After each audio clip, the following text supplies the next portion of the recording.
All right. Hey there, everyone, and welcome to the live stream. We are going to chat about AI and photography and my book. This is the first edition, working on the second edition as we speak. Let me just verify we are all up and running as expected.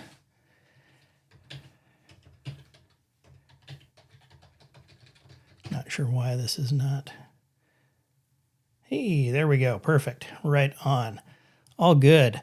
Fantastic. Hey, so photography and artificial intelligence, that is a thing, and that is a thing that has seen a lot of changes in the last couple of years. So let's explore that. Feel free to drop a comment over in the chat box over there on the right-hand side of the YouTube interface.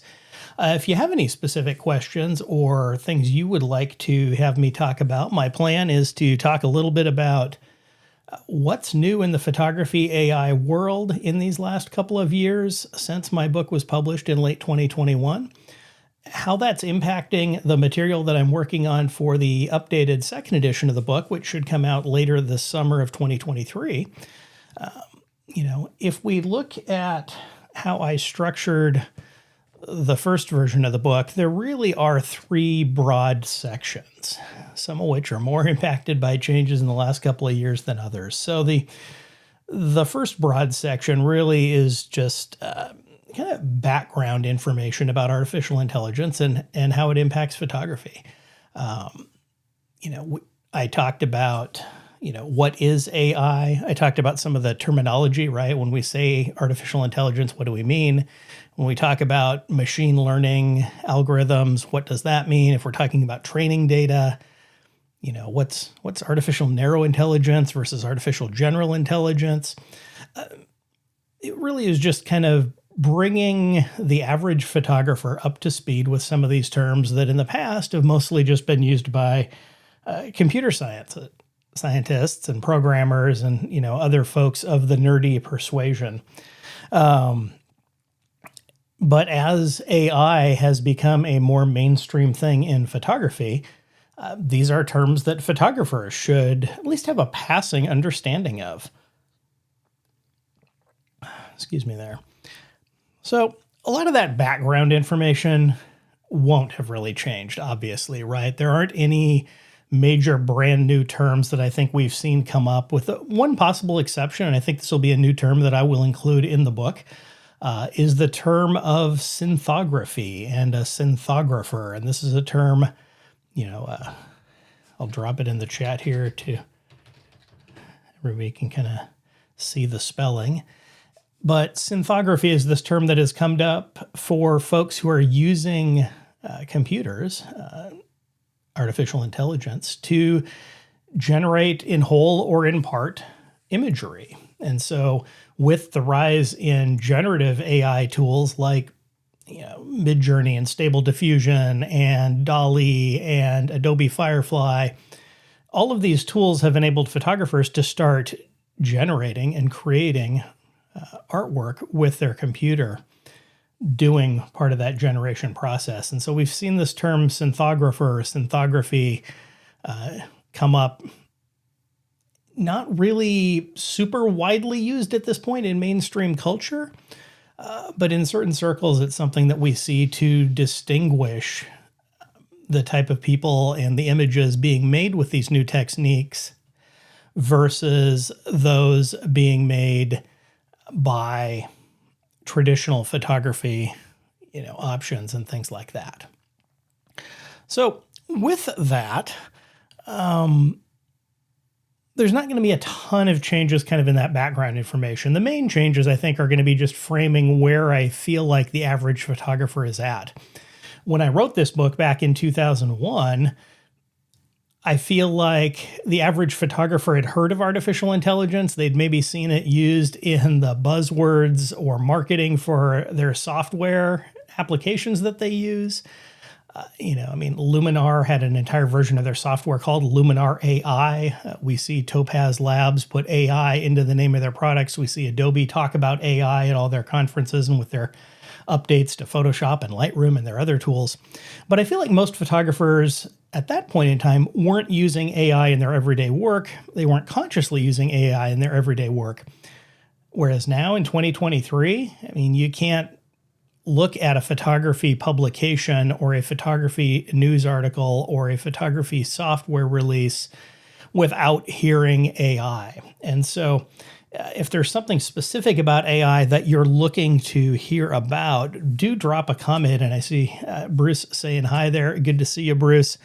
And as we look at AI and, the book, the second big section of the book, and this is one that's definitely going to, I've already made a decent update with, is looking at the state of where are we at right now with AI in the photography world.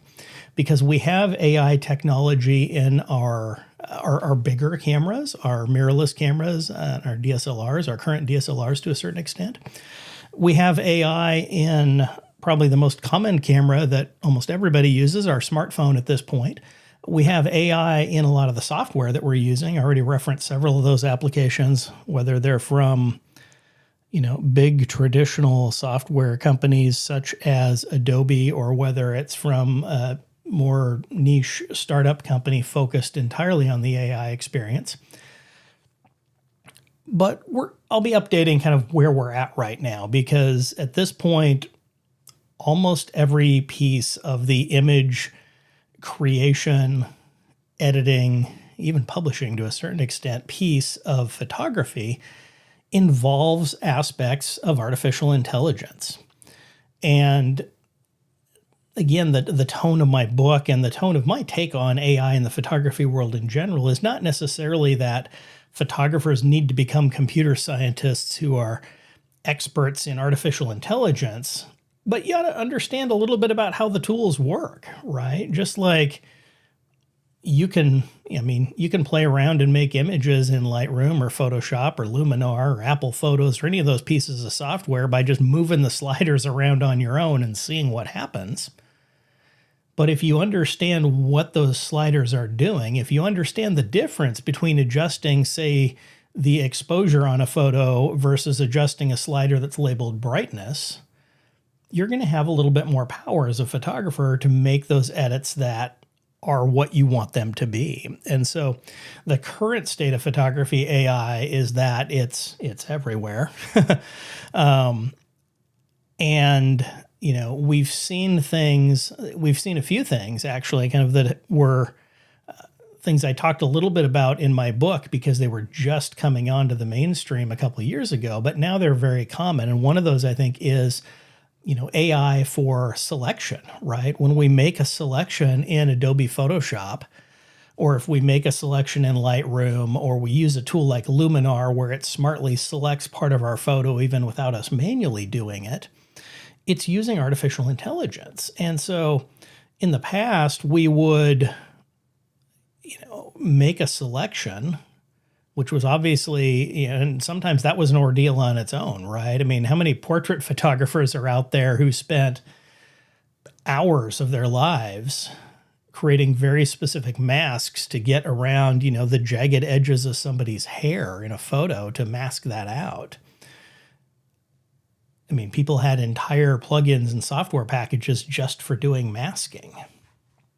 Now, if I want to select that subject and their hair, I can use a tool to do that automatically using artificial intelligence, because the computer can tell what's part of the subject, what's part of their hair versus what's part of the background.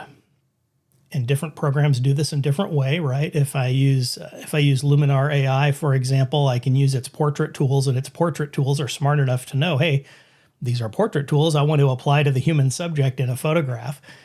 If I'm in Photoshop, I can use the AI-powered, select subject feature to do the same thing, and it will automatically select and mask for that person's face, that person's body. And so this is something where if you're using these tools effectively at this point, you're using these AI tools, right? If you're still spending an hour masking your subject manually, you are wasting time. You are doing things that computers could do faster than you can. Now, I'm not saying there's never a place for using any of those, for lack of a better term, old-fashioned tools, right? I still use them at times, right? Because the computer's not infallible. The computer will make errors. It will need a little bit of refinement. So great, use the AI to get you 95% of the way there and then work on that 5% refinement you might need, rather than doing all that other 95% of the work manually by yourself. The other big thing that's really come up in the last couple of years with AI and photography, and there's kind of a reason why I've left it later in this little bit of kind of discussion and update, is this whole notion of generative AI. And, in the first edition of my book, this was, a relatively, small chapter near the end of the book where I talked about the future possibilities of having AI-powered image generation, in that we could use software to create all or part of an image rather than going out and creating one with traditional photography. Well, and there's even some, example photos in the book that I used some very primitive tools to create those types of images back in 2000, 2001. Well, technology has come a long way in the last few years, and we saw, I feel like it was spring of 2022, so maybe a year and a half ago, it felt like we saw generative AI finally kind of hit the mainstream, both in the photography world, but then eventually in the world at large, right? We had everyday people that all of a sudden knew about tools like Midjourney or Stable Diffusion or DALL-E. There were these tools where you can go and say, hey, I want a photo of, a robot, reading a book, sitting on a couch. I went and generated a photo like that that I used for some publicity for this live stream even, right? So what happens if, I say, yeah, I want to go create that. Let's see here. There we go. So yeah, I created this picture of a robot sitting on a couch reading a book. And then I, used Photoshop to bring in the title of my book in a kind of loose, crude way to make it look like the robot was reading my book, or the cover of my book, I should say. This wasn't possible in everyday accessible tools a few years ago. This was something that was, really the world of super high-end, like animation studios. It was out of the reach of those of us, for lack of a better term, those of us normal people. And so things like that have become mainstream. If I look at things like that becoming mainstream, and I look at those now being part of the tool set that every photographer has, this is going to be a huge, big change for the last part of my book, which really talks about where are we and where are we going, almost going to be entirely written from scratch, because where we're at and where we're going has changed so much in these last couple of years. And with the generative AI, there's really a few different aspects that I think are important that I've talked about in past videos here on my YouTube channel, so feel free to check those out. I'll link a few key ones down below where I've talked about this. But with those past videos and with looking at where we're at, I think there's a few key things that we can look at. One is there's these standalone tools, and the standalone tools that we've seen, Stable Diffusion, Midjourney, DALL-E, those are really standalone tools that were produced by technology companies, not necessarily to solve a specific need in the business world, but to kind of show off, hey, here's what we can do with the technology. What we're now starting to see, and Adobe Firefly is the first piece of this, is generative AI, not for the sake of having generative AI, but for the sake of letting people use it to solve an actual problem or an actual need, and putting it into a more user-friendly way of doing that, right? Using Midjourney, as it was released, required using Discord to, create your text prompt and get that image generated back through a Discord interface. Whereas what Adobe has done with Adobe Firefly is put those tools into the Adobe Creative Cloud Suite software that, a bunch of creative professionals already use and know well, so that when I, as a photographer, want to generate an item or an entire background for an image, I can do that right from within the Photoshop interface. Because the Photoshop beta that's out available now in summer of 2023 has those generative AI tools built in. And I expect at Adobe Max in the fall of 2023, when they announce their big new versions of their software, I expect that will be when we see these rolled into the main regular fully released version of Adobe Photoshop, Adobe Illustrator, and other Adobe Creative Cloud tools. And so as these generative AI tools become not something special out on their own in a different place, but they become part of the tool set that we're already using, people will be able to start integrating that into their workflows that they use. So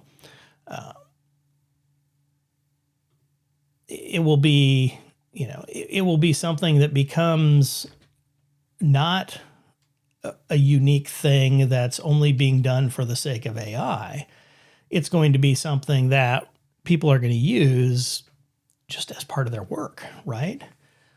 You have a content-aware fill tool in Photoshop that you probably use as a photographer. You have the ability to use the selection tools. You have the ability to use a healing brush to perform some retouching and editing. And these are all just kind of tools in our toolbox that we have as photographers. And we're now going to have these generative AI tools as tools in our toolbox as well. And so if you capture a senior portrait of somebody, but there's a distracting object that you want to remove and then you want to fill that in, traditionally maybe you could use content-aware fill and it would do okay with that. But content-aware fill has now gotten smarter in that it's not just going to be able to fill using kind of what it thinks from the pixels and the colors and the shapes around the image. It's going to be able to use generative AI based on analyzing what is this photo and what logically looks like it would go here. And so I'm excited to see these tools continue to become part of our mainstream tool set. And I think there's two other big pieces with the generative AI topic that are definitely going to be topics in the second edition of the book. Probably, there's a good chance they're each going to be a chapter. One of them is the legal issues around generative AI, and I'm not a lawyer. I'm pretty savvy when it comes to copyright law, at least as it applies to photography. But there's a lot of legal issues at play, and anybody who thinks that the legal issues around generative AI and the images used to train those machine learning models, anybody who thinks that's like a slam dunk, open and shut, straightforward situation, one way or the other, is oversimplifying it, right? It's not that straightforward of a situation because this is something new. There's not a current analogy in the digital or even analog imagery world that applies here, right? Works being generated by generative AI models, they're not composites. They don't take like this piece of, if I say I want to generate an image of a girl on a tire swing, with her dog sitting nearby, watching her on this tire swing hanging from a tree. Generative AI does not take the tree from one source image and the dog from a different source image and a tire from a different source, No, it uses its knowledge that it's built up of what is a tire swing, what does a dog look like, what is a tree, to create that from scratch on demand. Now, is that a derivative work of the source training data? Is it covered by fair use? Is it an infringing use if the source photographer was not compensated in or licensed in some way? These are all questions the courts are going to have to figure out, and I'm not going to have all the answers for it in my book, but I'm going to outline a lot of the arguments or facts that go into this, because we will see how that plays out. The other big thing, and there was an entire chapter on this in the first edition of the book, and I will definitely